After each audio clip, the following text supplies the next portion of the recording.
on both sides.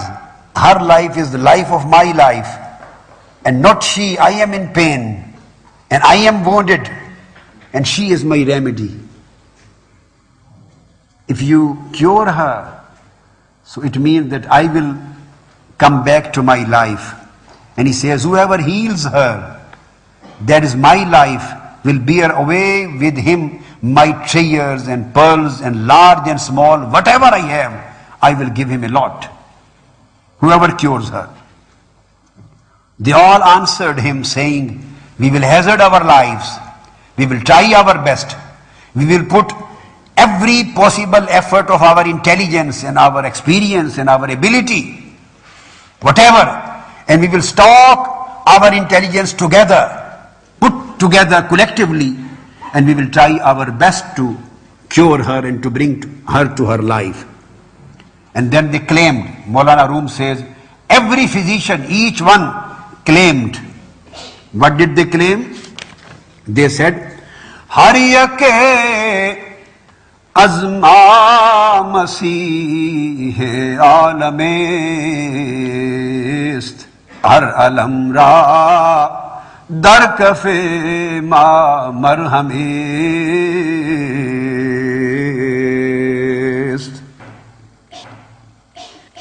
He says that every one of us is Messiah. This is the claim. Every one of us is like a Messiah of the world.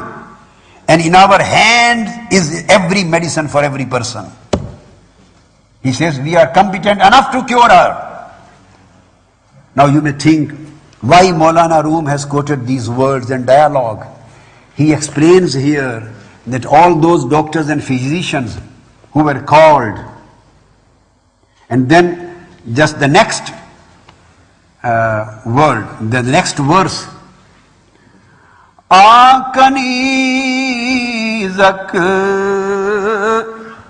azmaraz chumu shud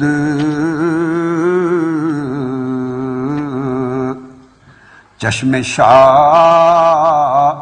Az Ashke Khu Chuju Shud. He says the more cures and remedies they applied, all possible medicines and treatments they applied, the more did the illness increase, and all remedies could not fulfill the need. Their treatment was completely failure. By this Maulana Rumi says that, oh, simple people of this world, all these physicians, what does he mean by the physicians? He said these were ulama Zahir. And every alim of Zahir claims, I am the Messiah of the world. I am the biggest scholar of the world. I am the one having highest caliber of knowledge. I have answers to every question. I can cure every illness. I can do everything, whatever you want. So he says, these are the ulama Zahir who claim, but if you give your illness in their hands for treatment, instead of curing you, they will make you more sick. And don't go in the hands of just ulama Zahir. They are tabiban naqisa. They themselves are imperfect physicians. They never know the real diagnostic things. They have no treatment in their hand. They just give the speeches. They are just related to books and not related to the world of divine blessings. They are blind. They are arrogant. And in ilm zahir there is no treatment for nafs, no treatment for qalb, no treatment for ruh. So this is what Maulana Rumi wants to give the message. And when the king understood that they have nothing to deliver, these, the ulama and the peers, who are in fact not the shuyukh, not salihin, not arifin, not ashikin, but they pose to be like that. And these ulama, naqiseen, when he realized that they cannot cure my patient, then he went to Almighty Allah and fell in prostration and requested to Allah so that he may send some tabib, kamil, perfect physician for him. Sick girl became like a hair, thin as a hair, while the eyes of the king flowed with tears of blood like a river. And when the king saw that all these scholars and these tabibs and physicians and doctors, they are powerless, they are helpless, so he ran barefooted to the mosque.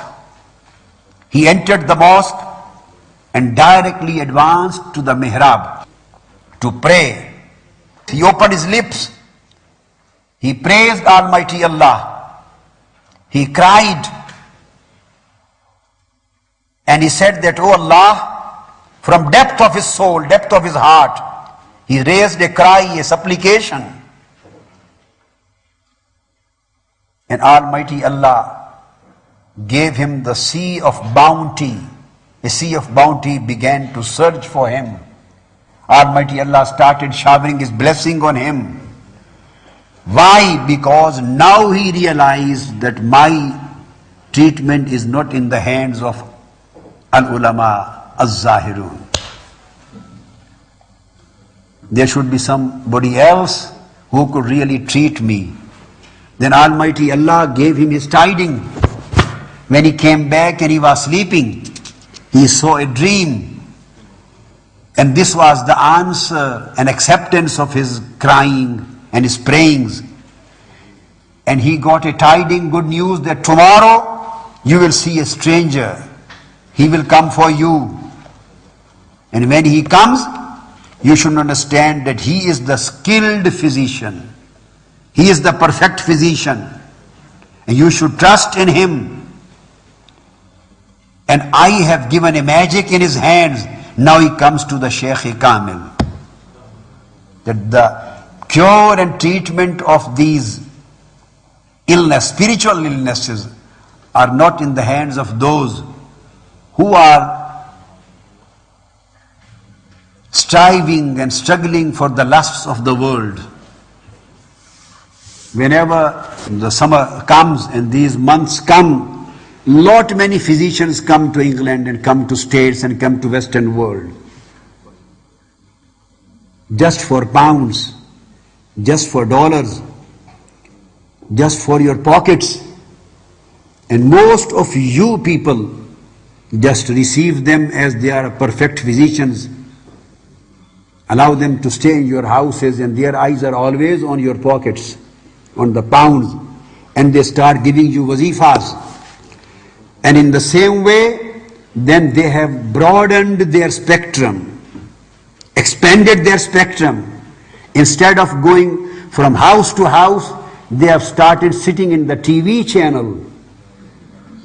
And you are asking the wazifas and putting the questions, and they are solving your problem. This is how they say, everybody of us is a Masiha.